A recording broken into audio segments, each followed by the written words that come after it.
अस्सलाम वालेकुम नाजरीन, आप देख रहे हैं एसएस न्यूज़। मैं हूं अंजुम। आइए देखते हैं खबरनामा। ఏదైతే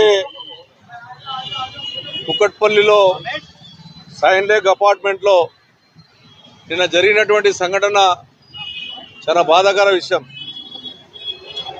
మరి ఈ నడమ ఈ కుక్కట్పల్లిలోనే ఈ గత ఒక 20 రోజుల లోపల 1 మంత్ లోపలనే ఇటువంటి సంఘటనలు 5-6 జరిగినాయి.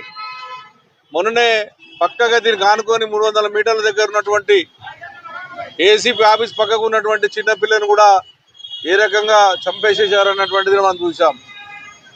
ఇలా సైన్ లెగ్గులో ఒక అమ్మాయి ఇంట్లోకి వెళ్ళి కాళ్ళు కట్టేసి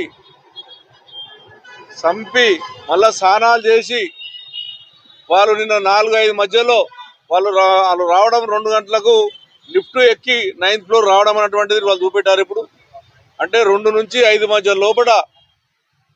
లోపలనే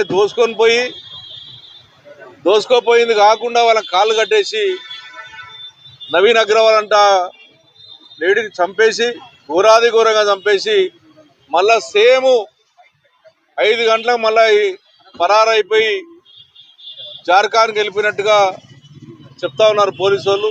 నేను పోలీసు అధికారులు కూడా ముందు చెప్తా ఉన్నాను, లా అండ్ ఆర్డర్ తప్పింది. దొంగలు ఎక్కువైపోతా ఉన్నారు హైదరాబాద్ నగరంలో. ఆడపిల్లల్ని ఏ రకంగా చంపుతా ఉన్నారన్నటువంటి చూస్తా ఉన్నాం. మీ భయం భక్తి లేకనే జరుగుతుంది. ఇదంతా కఠినమైన చర్య తీసుకోవాల్సిన అవసరం ఉంది. ఎవరైతే వచ్చి చంపినటువంటి వాళ్ళ మీద కఠిన నిర్ణయం తీసుకొని తగిన బుద్ధి చెప్పి ఏ రకంగా అయితే వాళ్ళు చంపేశారో ఆ గతి పడితే తప్ప భయం అనేటటువంటి ఉండదు. అదేవిధంగా అపార్ట్మెంట్ సోదరులు కూడా చెప్తా ఉన్నాను, ఎవరైతే అపార్ట్మెంట్ల వర్కర్ అని తెచ్చినప్పుడు పూర్తి బాధ్యత ఓ కాంట్రాక్ట్ ద్వారా కానీ లేకపోతే గవర్నమెంట్ నుంచి కానీ పోలీసు వాళ్ళ దగ్గర నుంచి పర్మిషన్ ఉంటే తప్ప మీరు ఈ రకంగా పెడితే 10 రోజుల కింద వచ్చినటువంటి వ్యక్తి లోపల ఏమున్నాయని చూసుకొని 9 ఏళ్ల కింద వచ్చినటువంటి వ్యక్తితో పరిచయం అయ్యి జార్ఖండ్ నుంచి వచ్చేసి ఒక పొట్టన పెట్టుకొని భయంకరంగా దోసుకుపోతా ఉన్నారు. అది కూడా రాత్రి ఏదో 12 గంటలకు మబ్బున 4 గంటలకు జరగలే.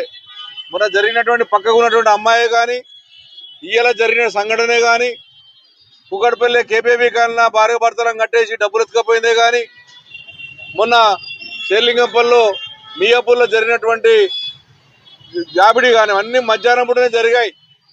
మధ్యాహ్నం జరుగుతున్నాయి వెంటనే పోలీసు వాళ్ళు ఆలోచన చేసుకోవాలి. మీ లా అండ్ ఆర్డర్ ఎట్లా ఉంది, మీ గవర్నమెంట్ ఆలోచన చేసుకోవాలి.